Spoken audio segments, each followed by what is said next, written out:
How's it going, guys, and welcome back to another episode of the AFC Wimbledon Road to Glory Career Mode. And this will be episode number 82 of this series. And before we do get into anything, I just want to thank you guys for all the support you gave on the last episode. This series will be coming to a temporary end after this season. And to be honest, we don't really have too many games left till the end of this season. And I think for that reason, in the next few days, I will be bringing out a bit of a voting video, or a couple of voting videos actually.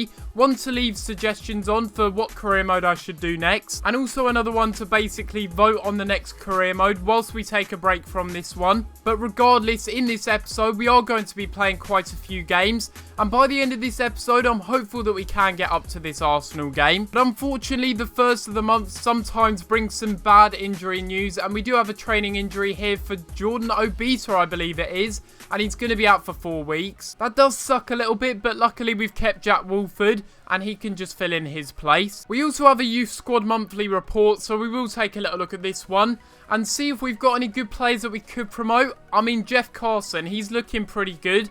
And he's already 18, so I'm thinking I should promote him. But since he is 18, I will go ahead and offer him a contract, and hopefully he does accept this one. And to finish things off, we're going to have a bit of player training before the first game of the episode. And we do see some decent-ish growth in stats there from some of our players, but no overall growth just yet. Jeff Carson has now accepted his contract, and taking a little look at his stats, he's one of those players that just isn't really a centre forward when you look at him. I mean, just look at his defending stats. They're better than his attacking stats. It just really doesn't make any sense. But we do now have the first game of the episode, and it will be against West Ham United away from home. And I'm looking at the league table, and I am going to be simming this game. West Ham are currently sitting in 14th. And over the last few episodes, I think everyone has agreed that we should only be playing the games against the top 5. And that's exactly what I plan to do, because the other games are pretty much pointless. And it's just no point in playing them. We're so far ahead in the league. Even if we get a loss in this game, it won't matter. We do end up winning though, which is good. We get a 1-0 win, and Armstrong again. He comes off the bench and gets himself a goal. But that's exactly what I mean. Even if we would have lost that game, it wouldn't have mattered, because we had a game in hand over Chelsea anyway. But literally 2 days later, we've got another game against West Brom. Again, I believe they're near the bottom of the table. And West Brom are currently 1 place below West Ham. They're sitting in 15th. We played West Ham, we simmed that game, and we will do the same for this West Brom game. We're having to make quite a few changes for this game, bringing a few first team players out and bringing in a few reserve players into the lineup. But even if we lose this game against West Brom, it doesn't really matter, because we've got such a big point gap at the top of the table now. We end up getting another win, so that's 6 points from 2 games. And that's going to mean a hell of a lot for the title race. Some more player training now though, and hopefully this time round we can see a bit of growth. And again, somehow we don't have any growth in overall. I just don't understand. Like, look at all of these games. Literally, within a week, we've got 4 games to play. And it's just going to be ridiculous. I probably should realistically be playing a weaker side for this Man City game. Because, the Olympiakos game, that's way more important. And this will be the team that we're lining up with for this game against Man City in the Premier League. It's a pretty weakened lineup, but at the same time, I don't want to weaken it too much so that we don't have a chance of winning this one. I do, however, have Roy Silva in goal, so that's going to be an interesting one. And looking at the Man City lineup for this game, they pretty much haven't made any changes. They have the young man Denayer at the back. They also have Lewandowski that they bought up front. And they've also got some interesting players they bought on the bench, such as Niang and Godin. We are really passing around with confidence at the moment. And we've got it up to Villalba, who is actually our top assister at the moment. Can he get another one for himself? He's going to pass this one through. I believe he's onside, and it's a brilliant save by Hart in the end. And it's a yellow card for Paul Pogba, but more importantly, a free kick in a brilliant position. And let's see if he can score this. 25 yards out. It's a good opportunity.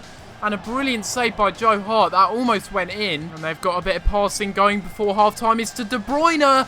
And what a shot that is, just on the stroke of half-time. Kevin De Bruyne with an absolute thunder. Just no stopping that. It's a really good 1-2 with Paul Pogba. And you look at that strike. I think Sears might not have been able to save that one, actually. You look at how powerful it is. Roy Silva's a bit unlucky. That's his first shot that he's had to deal with. And he's having to pick it out of his own net. Just so unlucky. But I guess Man City have been pressing hard. Joe Roberts, the 16-year-old, up here to McLeod, the 19-year-old. And now inside to Solanke, and Draxler's got a bit of space, and he's here to Villalba with the shot, and he does end up scoring to equalise in this game, and it's 1-1, it's a goal apiece, and that is just well deserved. It's a brilliant bit of play.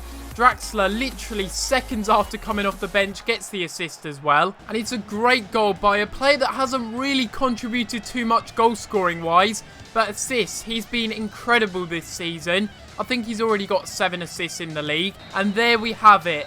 We do end up getting a 1-1 draw from this game, and under the circumstances, that is a very, very good point, considering how much of a weak side we had defensively and also offensively as well.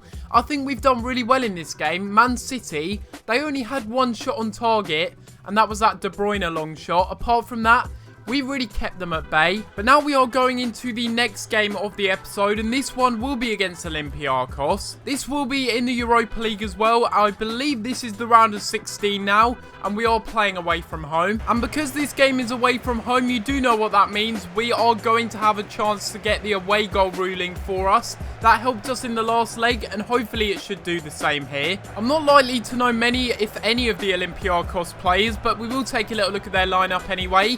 They do have Brown a day up front, obviously the ex-West Brom striker. And they've got some other players, Masuaku, very good left back. I'm not really too sure of the others though. Oh my good god, wow. That was very, very close from Fortunis. Literally, that would have been one of the most ridiculous goals I've ever conceded. He's passed it off here. It's a really good shot and they've hit the post. And that's really unlucky. And again, another really lethal long shot from Olympiakos. And I've lost it again to Brown a day. And inside again, what a save by Sears. He's really kept us in a lot of games this season. And that's exactly why.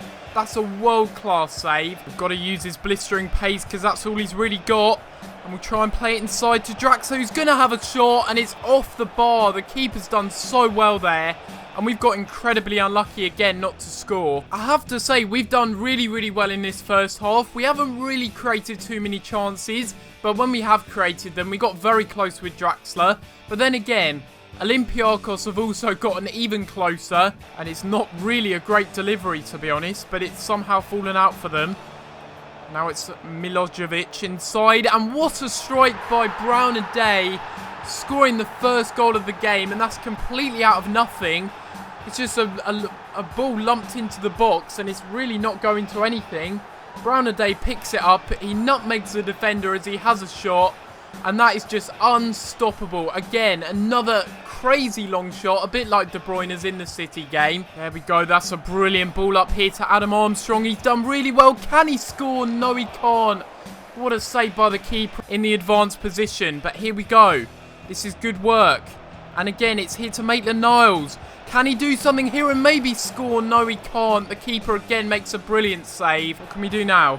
Play it back in. There we go. City has a shot and another great save by the keeper.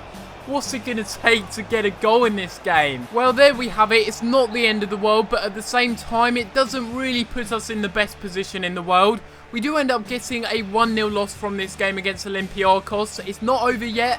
But it's not ideal. It's not ideal, the situation we found ourselves in. That away goal could have done so much for us. But at the end of the day, I wasn't clinical enough. And the Olympiakos keeper was just having the game of his life. Another big blow for us after that game. Not only did we lose the game, but we've also got a player injured. It's Yakonan, Drogba's regen. He's going to be out for 4 weeks. And that's a little bit gutting. Joe Hart is an 88 overall. Are you taking the piss?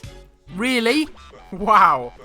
Wow. Wowie. I just don't understand. Like, goalkeepers' growth this year, they are just ridiculous. Can you ever see Joe Hart get into that overall? Really? Although it's bad news that Drogba's regen's out for 4 weeks, we do have a player returning from injury for the next game against Olympiakos. And he will be returning for this home leg against Olympiakos. And what a huge game this is. If we have any chance of winning the Europa League this season, we need to get at least a 2-0 win in this game. If we win this game against Olympiakos, then we could potentially be facing either AC Milan or Napoli. I'll be very interested to see how we'd actually perform against an Italian giant of Milan or Napoli.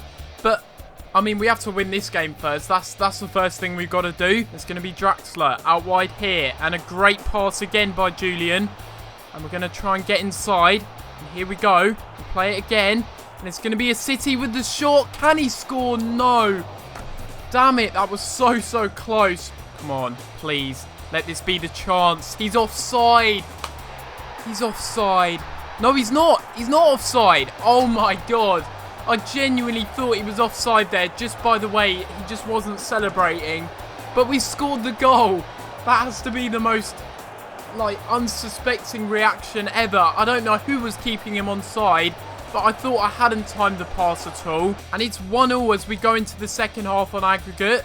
I really don't want this one to go to extra time if I can help it, but at the same time, it's really out of my control. There we go, mate. The Niles, we're just playing the ball around now, seeing if we can find any space. And Jack Wolford's taken down. Surely that's a penalty. Oh my God, the ref's having a nightmare. That should have been a penalty for us. Now Olympiakos have a free kick here. 76 minutes in. This could really change things. And I think they're going to go for goal from here. And they do. And it's just over the top of the crossbar. Draxler. Yes, here we go. This could be the opportunity. Maitland-Niles cutting inside through to Draxler. And Draxler's the one that scores the goal for us in the 86th minute. And that could be the goal that sends us through to the next round. And once again, it's Maitland-Niles that's coming up trumps, using his pace just to cut inside. And it is a bit sweaty, yes, but when you're in that situation, a goal's a goal. You just got to take it. Yes, there we go. We do end up winning it in normal time. We end up winning the game 2-0 and go through once again 2-1 on aggregate. And just like in the game beforehand against Spartak Moscow in the last episode, we have come back in the last leg on aggregate and we have ended up winning this one. I'm not really too sure who we will be facing in the next round of the Europa League, but I guess we will find out in the next episode. And just quickly before we go off of this, RIP to Lazio. They lost 6-1 on aggregate. They got absolutely pounded by Man City. But this will be the end of this episode and hopefully you have enjoyed. And if you have enjoyed this episode of this career mode, make sure you leave a like on the video and subscribe if you haven't already. Make sure you're on the lookout as well for a video in the next coming days, basically discussing the future of what we're going to be doing on this channel. I've got a couple of series ideas that maybe you guys would be interested in, but I am going to leave it up to a vote in a video coming up very soon. So stay tuned for that, but apart from that guys, I'm going to have to leave it there. And I'll see you next time for another video. Thanks for watching.